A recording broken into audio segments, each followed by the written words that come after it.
everyone, and welcome to the webinar. Thank you so much for joining. I can't wait to dive into all the content today. I love seeing all of the folks who are already joining. We have a great presentation for you today, and we have another special guest who's going to be joining me for the Q&A at the end, so you do not want to miss that. Welcome to everyone that's hopping on. So for folks joining, I just want to give another couple of minutes for everyone else to hop on and get situated. For everybody on the call, I do want to make sure that you're able to use the GoToWebinar question box feature within the GoToWebinar panel. That question box feature is essentially going to be your chat feature for the day. So I'll be able to see all the responses that you put into that question box. You won't be able to actually chat back and forth with other attendees, but that question box will be your chat feature for the day. And so we'll test it out a little later on too, so no stress. So to get us all started, let's go ahead and let's test out that question box now. I'd love for you to type into the box. This is one of my favorite parts of our webinars. I want to know where everyone's calling in from today. So one of the fun things about these events is that it connects folks from all different corners of the world here in one place at one time for one common goal, and that's to improve your marketing. So I'll call out some of the responses as they come in, but I just want to see who we have on the call today and where you're calling in. So find that question box and let me know where you're calling in from. So for example, I am calling in from Louisiana. I'm based out of North Louisiana, born and raised here. So let me see where you're calling in from today. All right, I see some responses. I see Canada. Love to have our Canadian friends on there. Texas, Virginia, Minnesota, beautiful. Mississippi, LA, Knoxville, Maryland, awesome. Boston, we got some Boston friends. South Carolina, Dayton, awesome. Very, very hot in Tampa. I believe it. I feel sorry for you. Stay in that AC. North Carolina again, Florida, Dallas. You're not that far from me. Love having some folks on the phone who are nearby. Minnesota, Alabama, Kentucky, Oklahoma. Awesome. All right, so thanks everyone. Keep putting those into the chat or to the question box. Let's make sure that you can all have that functionality. I see Georgia, some more Canada, PA. Awesome, I love it. Tons of folks typing in right now. I'd love to keep calling everybody out, but if you've noticed that there are people from all over the place on this call today. And again, for that one goal, that one common purpose, to show up for our marketing to improve our businesses. So it's really cool. I'm glad that everybody can be here today.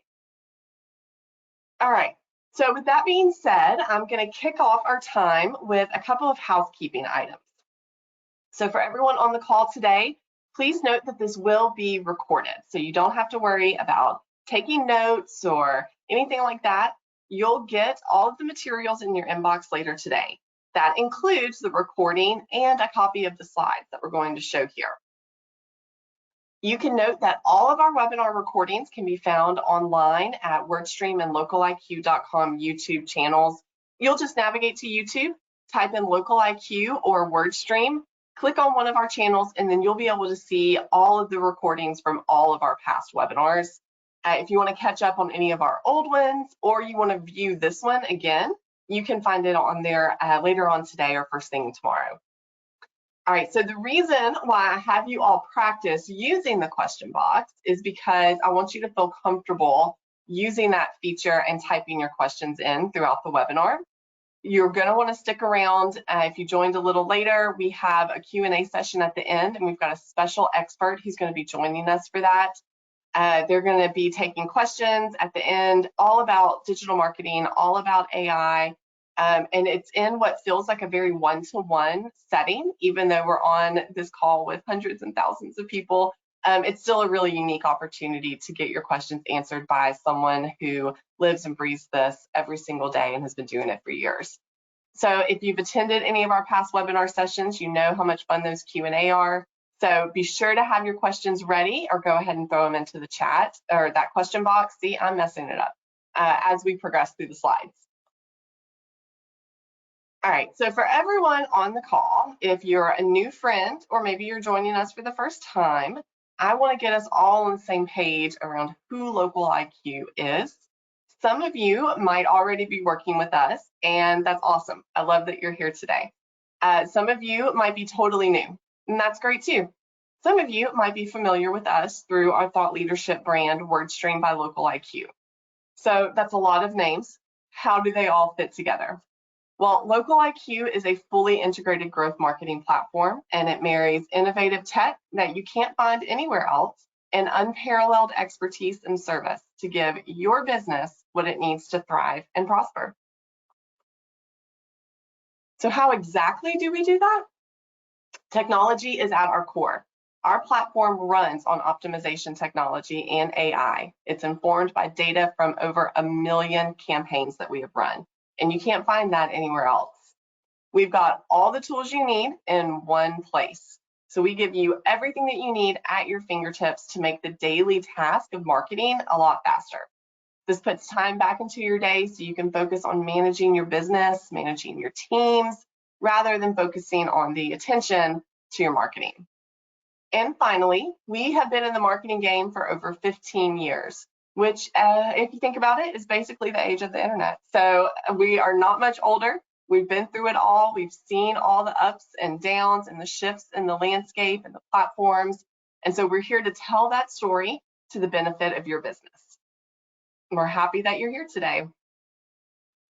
One thing that we're really proud of is that we are a premier partner with all major advertising platforms. This isn't something that's granted to just any marketing platform out there.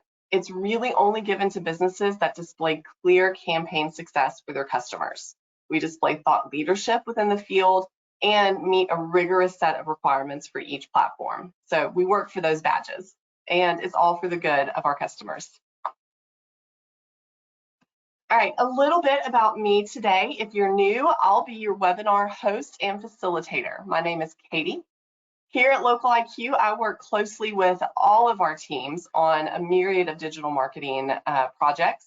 For the last 10 plus years, I've worked in one capacity or another in digital marketing, equipping sales teams, agencies, individual business owners, you name it, with what they need to succeed.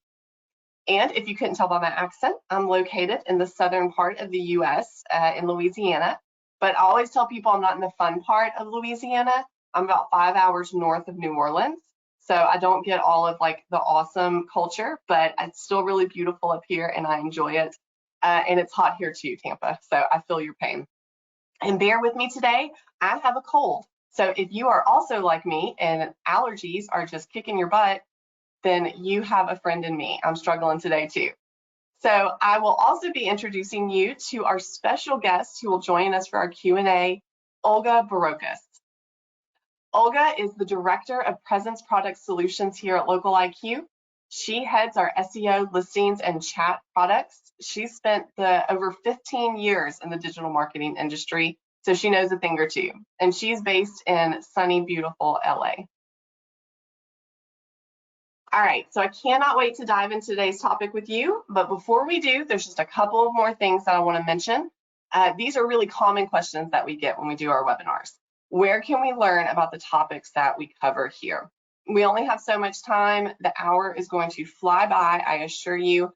So if you ever feel like you need more time to sit with any of the topics that we cover or any of the other topics in our past webinars, I highly recommend that you navigate to Local IQ or wordstream.com website.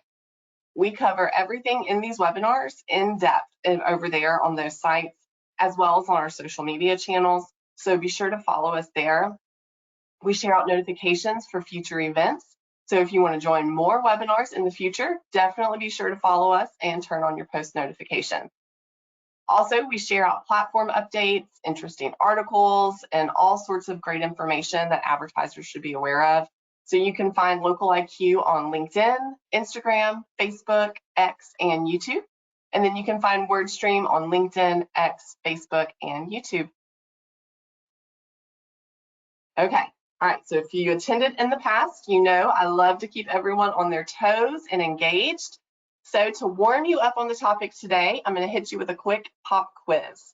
So find that question box again, and I want you to type in what has been your biggest challenge with AI or AI search results specifically thus far. I'll call out some of the responses, but I just want to get a quick pulse check from everybody on how you're feeling about the topic. I think one of the things that's been a challenge for me is that it is changing constantly. And it's probably a challenge for everybody, not just search and search engine results pages, but just AI in general. Feels like every time I open up an article or just even open up my Google page, there's something new and different that I'm seeing there. So you're constantly trying to stay on top of all of the trends. All right, so find that question box, type in, let me know what is your biggest challenge with AI or AI search results so far. Let's see. Finding the time to try it out and see all that it can do. Yes, I 100% agree with that. There's so many tools out there that do the same thing. Yeah, it's hard to know what's the best option. They all kind of feel like they're doing the same thing and competing against each other. Getting less qualified leads for services that we don't sell. That's really, really interesting. We'll probably talk a little bit about why that is in a little bit. Ensuring the information is correct. Yes, we'll absolutely talk about that in just a second. Getting up to speed and staying up to speed. That's where our blogs are really handy. I lean on those a lot personally when I'm preparing for things. Starting to learn more about AI, so just trying to determine how it can help. I think a lot of business owners are in the same boat. You know that it's this useful tool and everybody's talking about it, but it's hard to know, what does that really mean for my business? So hopefully we can answer some of that or provide some clarity today.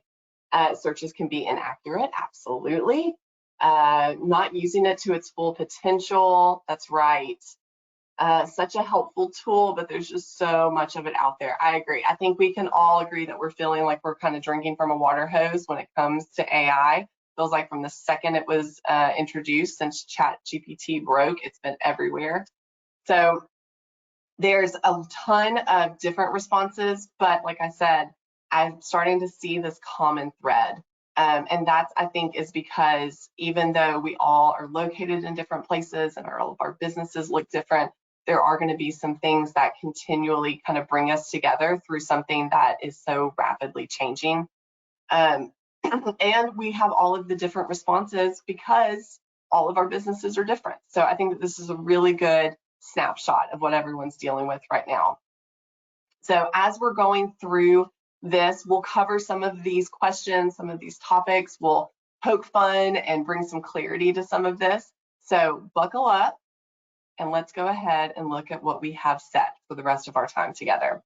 So first up, what are Google AI overviews? We're going to clearly define what it is that we're talking about, because as a bunch of you mentioned, there's a ton of different AI that is manifesting itself in a lot of different ways throughout Google and just search in general. So we're going to define that specifically, and then we're going to walk through the impact of all of that. I think it was felt around the web, what those changes have meant for us, and the things that have changed since it was initially released. And then what all of this means for the future of search and ultimately for the future of your marketing and your businesses. And then we'll close with some really great thought starters, and then we're going to have Olga come on and do a Q&A. All right, let's get started. So, and I feel like this resonates with a lot of folks based on your question comments. If you feel like you cannot win right now when it comes to search engine marketing, you are clearly not alone. Followed by months of major algorithm updates, in June, Google more widely dropped AI overviews. So today, we're going to look at what's going on with those AI overviews, what it all means for your business, and how you're going to make this work with your search marketing and your advertising. All right, so you probably noticed as you have done your own searches, the section at the top of the Google search engine results page. It's also called a SERP, so if you hear me say that, it's really just that results page when you go to search. It's flagged as an AI overview, and it'll either have a great little star or like a lab flash, like you see on the screenshot here.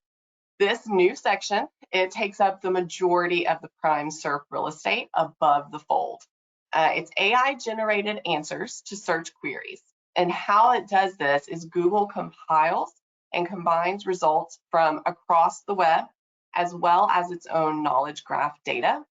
And so I think when it landed, it was rocking the boat, not just for SEO and PPC, but I think for the entire web. Everyone was trying to learn how to use this and how this was going to impact their search results, whether you're doing it for your business or for yourself.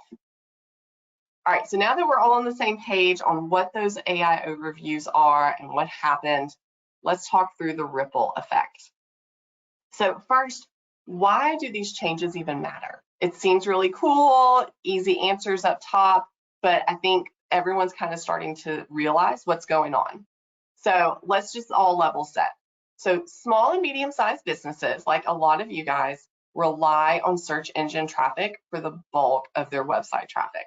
So they build their acquisition strategy around what's called the marketing funnel. I'm sure a lot of you have heard of it.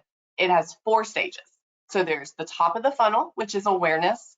This is where potential customers are going to search for solutions to their problems, and they're going to come across your website in an ideal world, since you are providing the answers to their questions. And then, let me back up.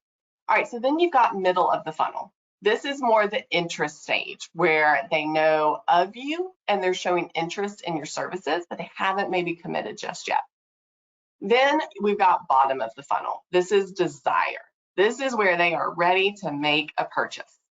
And then all of those 3 stages culminate, all roads lead to the action stage. That's where the buyer decides to make a move forward with your business. Each stage has different keywords associated with it. So for example, with top of funnel keywords, you're going to focus mostly on information because you're answering those questions for people. And then bottom of funnel, you're going to be focusing on purchase intent because you're trying to continually push them to an action. So a standard marketing strategy will usually account for all of these stages of the funnel. The marketing plans to create assets, so they'll have things like articles or case studies and landing pages for each of those stages.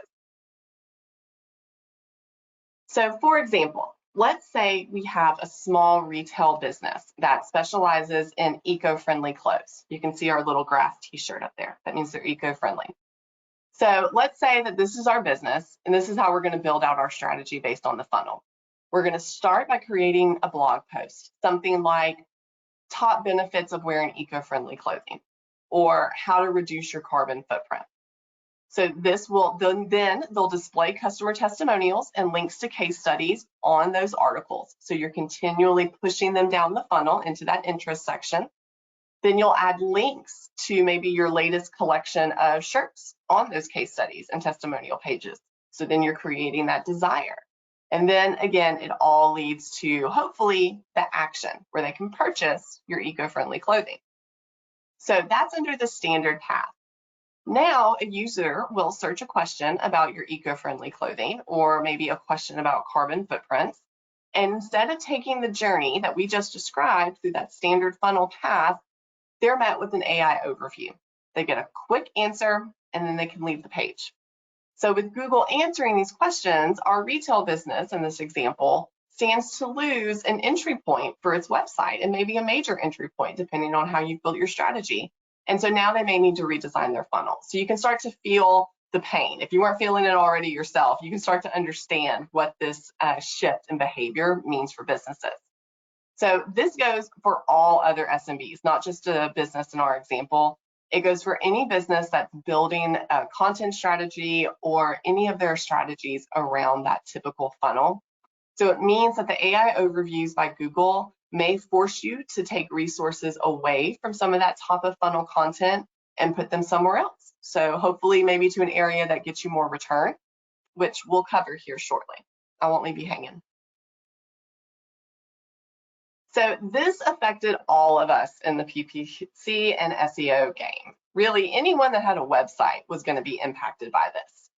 Gartner has predicted organic traffic will fall 25%, with some industries already seeing much greater impacts.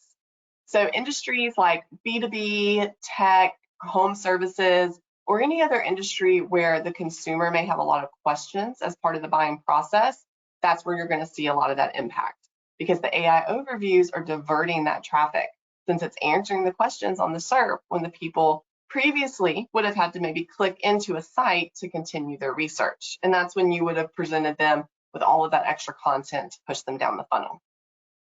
So additionally, this throws off many of the best practices for search marketers and advertisers, the things that we've kind of come to rely on for years. So like content marketing has become much harder.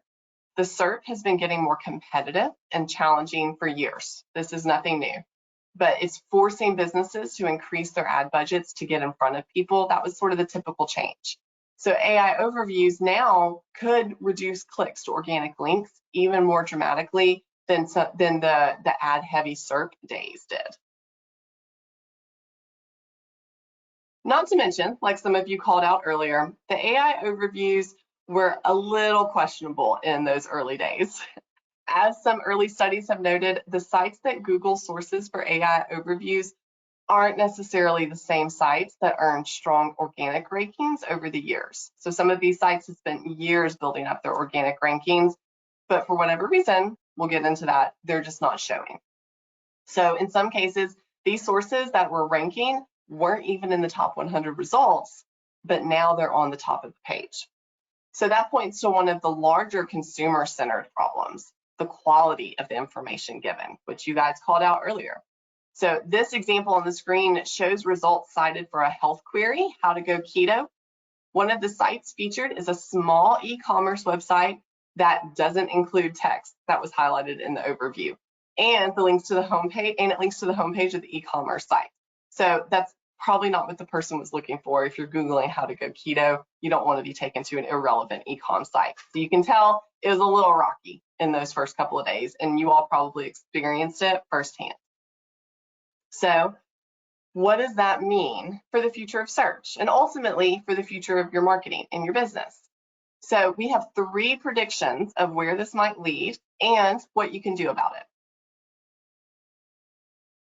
So one of the first things that this means, and this is sort of obvious, is that both Google AI overviews and search have a bit of a quality and reliability issue right now. They got it dinged in their reputation. So you can see a result here that went viral about a dog playing in the NHL, which didn't happen, spoiler, and dozens of articles published from the early days of the release of AI overviews, compiling all the crazy responses people were getting from search queries. So what this means is as trust erodes, people may start searching elsewhere. So this, which will slowly trickle down and start to hurt performance for advertisers and maybe further reduce organic traffic to websites. So you can see how this is a bit of an issue. But calm down before we grab our pitchforks and go after Google. They have managed to course correct fairly quickly. So back in May, they did the limited release. AI overviews accounted for 15% of queries. Then it dropped down to 11% at the beginning of June, which you can see on the left side of the screen. So now all the way over to the right at the end of June, you can see it dropped down to 7. You can also see in the middle, there were a couple of times where it spiked up and down. So this pretty well represents the back and forth that we're seeing as Google continues to tweak and improve the feature. You can always count on Google to constantly be changing, and this is sort of a representation of that. But overall, AI overviews have remained fairly stable across verticals. So they're presenting less for queries, but it's not like some verticals are having a huge increase. There are a handful where it has dropped a little more significantly. So for example, education queries, they dropped from 26% to 13%. That's how often the AI overviews are being served. For the entertainment vertical, they fell from 14% to nearly 0. And for e-com queries, they decreased from 26% to 9%.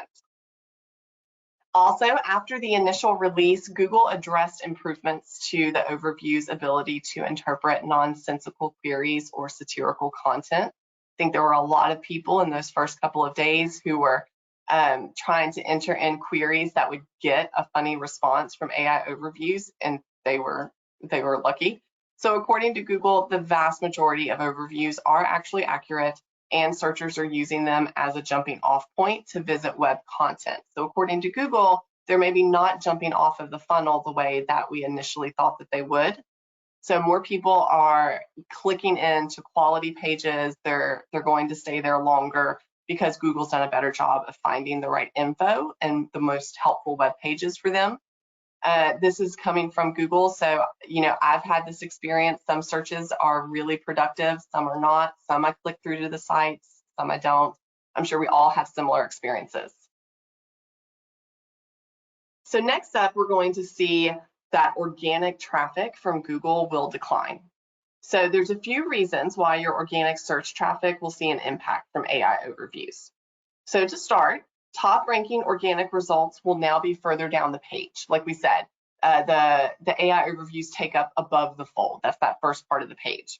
So unless your site ends up in the overview itself, your potential customers will likely have to scroll further down below the fold to click directly onto your organic listing. Secondly, inaccurate results may also cause a decline in traffic. Like we talked about earlier, AI overviews had some unreliable early days and some pretty funny responses.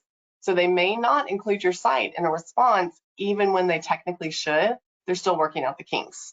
So you could end up missing out on traffic by not being pulled into this relevant overview. Further, providing more thorough information directly on the SERP makes clicking off to a specific page less likely. We talked about this just a second ago. The typical user previously would have clicked into a few pages from the SERP. They would have done further research based off of that one query. Now they're a little more likely to find everything they need in that overview, and they're not going to have to click over to other pages. So I think that it will vary based on the searches and with the changes that Google continues to make. So we discussed earlier that for the average business, organic search traffic volume is predicted to drop as much as 25% by 2026. What makes that a little bit worse, adding insult to injury, is that 79% of consumers expect to use AI enhanced search within the next year. So more people are going to be using AI search, and 70% of them had at least some trust in generative AI search results. So more people are going to use it. Search is growing. We need to try to learn to adapt. So that's what we're going to get into. A very important caveat here, I've said it a couple of times, is that Google's constantly changing. So while organic traffic volume might be down today, and these might be the numbers today, the new release could increase the volume or have other positive impacts. But it is not all doom and gloom. There are still ways to be successful on Google and in digital advertising. So you can overcome the dip and put your business in a stable position no matter what updates are coming out. Because like we said, Google's always changing. So first, a good best practice is to refine your ad copy and leverage those unique selling points. Anything you can do to make your ad copy more compelling and directly address the user intent is going to help you stand out among generative summaries. You're going to want to highlight your unique selling points, the things that make you different, because these are things that are not easily summarized by AI. Next, optimize your landing page. This is a best practice across the board, no matter what changes, what publisher. Ensure your landing pages are optimized to retain people on them and to convert users who click through from their search ads. And then finally, diversify your traffic sources. Don't rely solely on organic traffic. It's not your only option. And speaking of diversifying, because of the dip in organic traffic, your digital strategy might need to look a little different. Specifically, you might want to look at adding more marketing channels into your audience. So to make up for any traffic losses, you can start to consider what other channels you could lean into to consider to grow your business online. Like we said, search is not the only option. So this is not an exhaustive list that's up on the screen, but it is some of the most common things. Everything from local SEO, which we'll talk about more in just a little bit, social ads, email marketing, OTT, CTV, other display tactics. If some of this is gibberish to you, head on over to our blog. We have tons of resources that help explain it. There's a lot of different options to consider. But remember, no two advertising channels or platforms are going to be created equal, just like no two businesses are the same. So what works for one business may not work for you or your target audience. So just think about what makes sense for your business and your goals and your customers as you're looking at how to diversify your channels. And while you're looking at shifting or adding budgets to additional media channels, you will definitely want to allot some of that budget to search engines other than Google. So you want to diversify your channels, but you also need to maybe diversify some of the other places that you're showing up. So this change in the SERP makes it a good time to rethink your strategy and your budget on search. As organic traffic dips and content marketing and SEO best practices shift, you can increase your paid search budget to keep your lead flow strong. So you've got that option, and you can make adjustments to maintain that ROI. So for example, here, cost per click is a measure of how much you're charged on average for a click on your search ads. So cost per click can vary on a myriad of things. It can vary based on your bidding strategy, your click-through rates, industry, your competition, so much more. But you can see average CPC per industry from our annual benchmarks report here on the screen. Having benchmarks like this is going to be really important to help you evaluate your approach to search. Having these details and this data is going to be key to figuring out what your next move is. And so this report, our benchmarks report, and other reports like it in the space have consistently revealed that CPC and all other search ad costs tend to increase over time. That's just a general blanket statement. So you can see that the cost per lead, or CPL, took a particularly large jump this year over last year. So that trend remains true. You can counteract that with smarter optimization and technology, like what we offer through our platform, making sure that your campaigns are operating at the highest efficiency for your budget, showing to the right people. You can move budget to higher intent keywords and placements, or there's a ton of other adjustments that you can make. There's a lot of levers to pull to make sure that you get that great ROI. And then again, definitely look at other publishers, not just Google.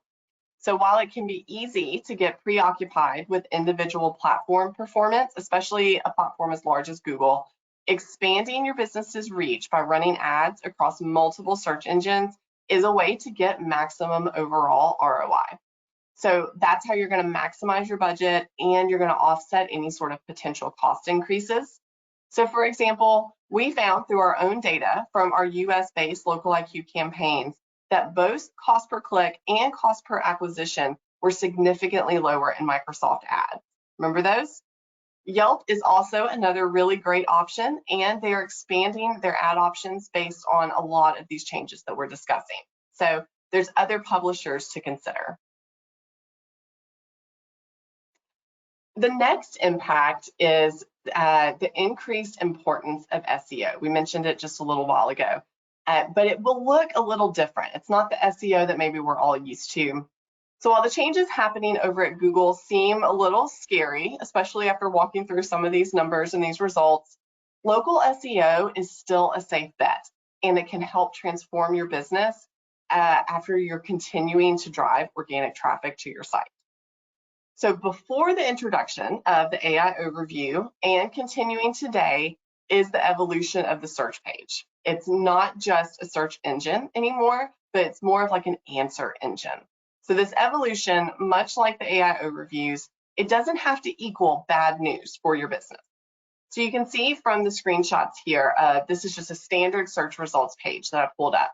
There are multiple ways in which Google attempts to answer the initial query about how to fix a leaky sink, I think, or just a leak. So all of these ways equal more real estate for your business to appear. You can see there's local services ads, there's the AI overview, there's the people also ask section, and when you open up those arrows, you'll see organic results that are visible for people, and then videos. So that's just a portion of what my search showed. There's a lot of other different options. Not to mention, local searches have a high volume, so that further increases your opportunity to show up when someone's searching. 21% of US consumers search the internet for local businesses once a day. 32% do it multiple times a week, and 24% do it at least once a week. So there's a lot of searches going on for local businesses. So optimizing for local search for those near me, people looking for your business in the moment, it's going to allow you to tap into that market, and it's going to open up a whole new channel for organic traffic. So you might be asking, how is it that earlier we talked about user behavior changing with this new technology, yet people are continuing to search for services near them? That's easy. That's because people want instant gratification. I know I do. We want quick solutions. So now that it's easier to find relevant local information on the go, people are going to use their phones to search for anything and everything. This type of behavior results in the high search volume for local keywords, and it further proves the point that local SEO will be a worthwhile investment. So we talked about how it's going to look a little different. In a nutshell, traditional SEO relies heavily on keyword and backlink placement, good content, and then back-end technical site optimization. A lot of stuff that can be very complicated and overwhelming for just the general business owner or a seasoned marketing professional. So although these elements are and will remain important, many of the tried and true SEO tips and tricks from over the years are going to need to evolve slightly to align with the new AI overview search experience. AI is revolutionizing SEO. It's facilitating a deeper understanding of user intent and content relevance. You can see from that screenshot on the previous screen, Google was constantly trying to get to the actual intent of my search, and SEO is going to help you show up for all those opportunities. So it just means that the content that you produce should be deeply rooted in the intent and relevancy to your customers. One of those SEO best practices is EEAT, or experience, expertise, authoritativeness, and trustworthiness. The more your content sounds like a trustworthy, authoritative, experienced expert, the more people and AI will read and rank your work. It is part of a broader effort by Google to implement higher standards when assessing the quality and credibility of content, because they really want to overcome that objection that the results that they're giving people aren't accurate, or maybe it's not as relevant or as deep. So if you are following Google's guidelines and you're providing the highest quality content to users with this best practice, you're proving to Google that you deserve to rank highly and be part of all of those individual sections. Another key element of SEO is listings, especially your Google business profile. This is a great opportunity. It highlights your most important features, hours, locations, reviews, and it helps you show up in the search and map results. You've probably seen it before when you're searching for a business yourself. When you search or type in a business, it shows up in the map pack or on that right-hand side of the search results, so it has great visibility. These listings are often created automatically, but you can go in and manage them to ensure that the information is accurate, and you'll have a lot more control over what's shown to searchers. For example, you can see here to the right, Days Coffee and Espresso. This is a business that their profile is managed by themselves. So they have all of the details: website, reviews, category, hours, phone number, location, and the types of services. So people can understand really important information at a glance and then get to the business really quickly. All right, so we flew through all of that information.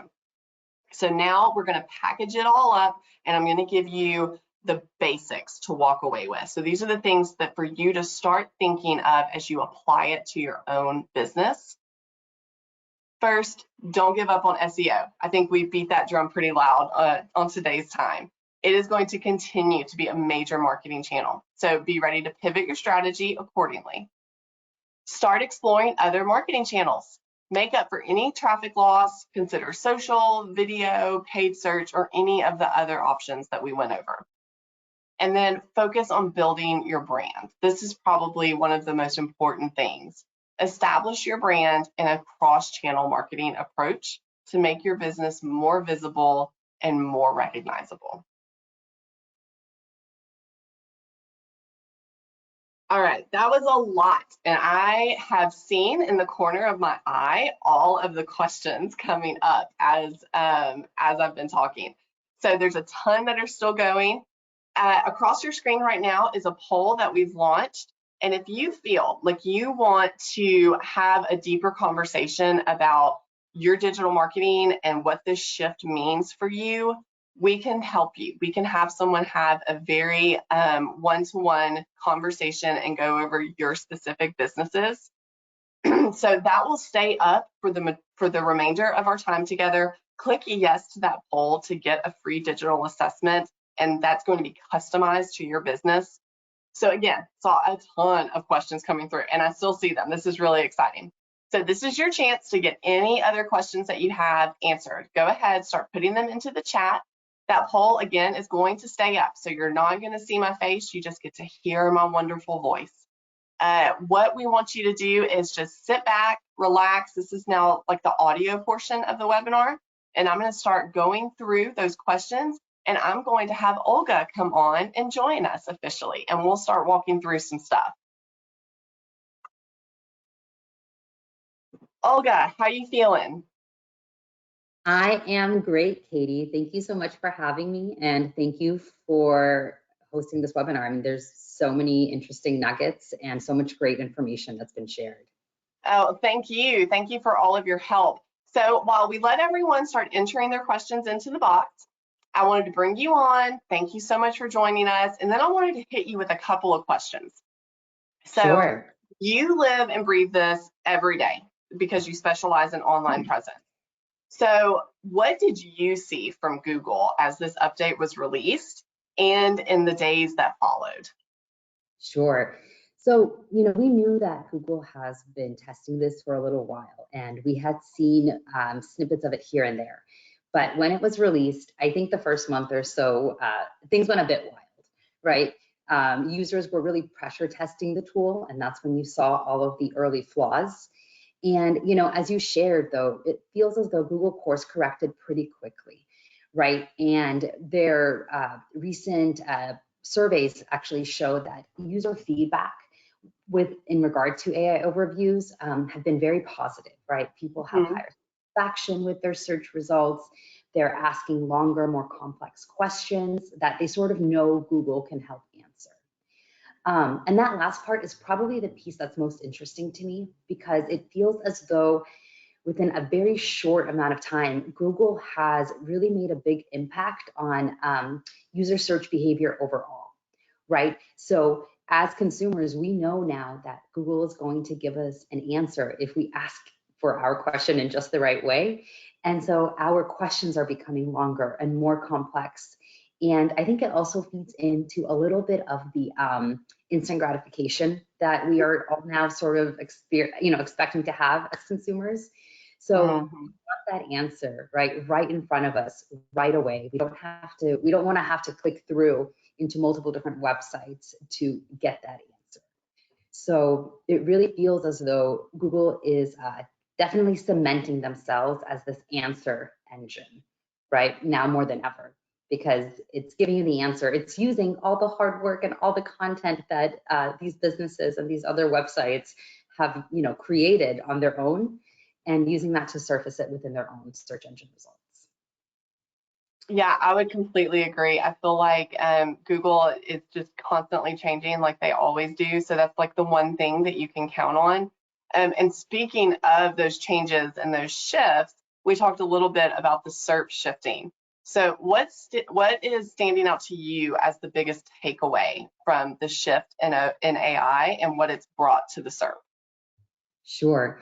So I think, again, it kind of lends itself to Google has really evolved, right? It started off with you ask a question and maybe you'll get a couple sponsored results and the organic results below. And now in the screenshot that you shared, right, there are so many more different types of results and modules that show up.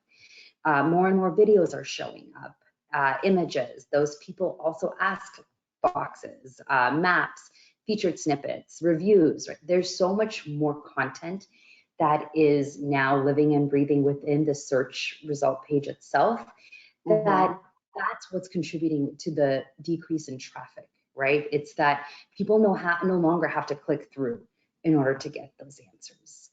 Now, I think the important thing to note is that this is still an opportunity for businesses, right? Google has to get their answers from somewhere. It's not just getting it out of thin air. And the volume of questions and the types of questions that exist are just, growing every day. They're unlimited. So I think the best thing that businesses can do, big or small, is to continue to evolve, to really try to cement themselves as authorities and experts in their fields, right? Create content knowing the types of results that are featured Mm-hmm. for folks who would be looking for their business, and make sure that you're creating content in a way that would make it more likely, right, for Google to pick it up. So not just content for your website, no longer just a blog, but see, hey, am I getting image and video results? Am I getting people also ask boxes showing up for, the types of queries that folks would be putting in to find me? And create content that is kind of aligned with those types of results. So it's So, making businesses have to work a lot harder. well, and given that response, one of the questions put into the chat was that because because of the changes in the overview, do we think that it's best to only run PPC if you're a service only company? But from what I'm hearing from you, there's a lot of opportunities out there regardless of the industry. Is that right? Yes. So I think what's most important is to kind of see, are you a local business with a kind of a finite local area and only a limited set of services? Whether you are a small local SMB or you are a larger enterprise brand with a ton of different types of services, you still have to do, I think, your due diligence to determine what kind of results are showing up when I would expect people to find my business, and then create content sort of adhering to those results. So for local SMBs, right, you mentioned that Google Business Profiles are more important than ever, and I completely agree, right? It is very important to make sure that you are optimized, you have all of your content on there, you have your videos, you're creating social posts, Google posts. So there's a lot that I think businesses need to do for each and every type of tactic now, right? Mm-hmm. It's just more complex, unfortunately, than ever, right? And it does take a lot more time because Google will no longer reward thin content that is just kind of a regurgitation of what already exists. We have to work harder than ever to create good quality content that is user first and really establishes ourselves as authorities in the field.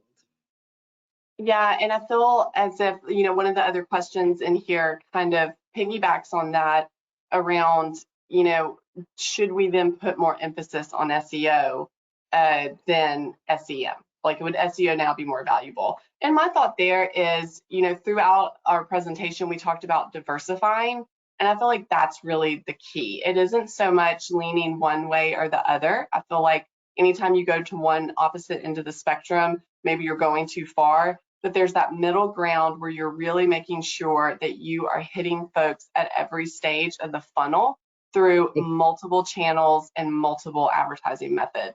Is that what you see with our customers too?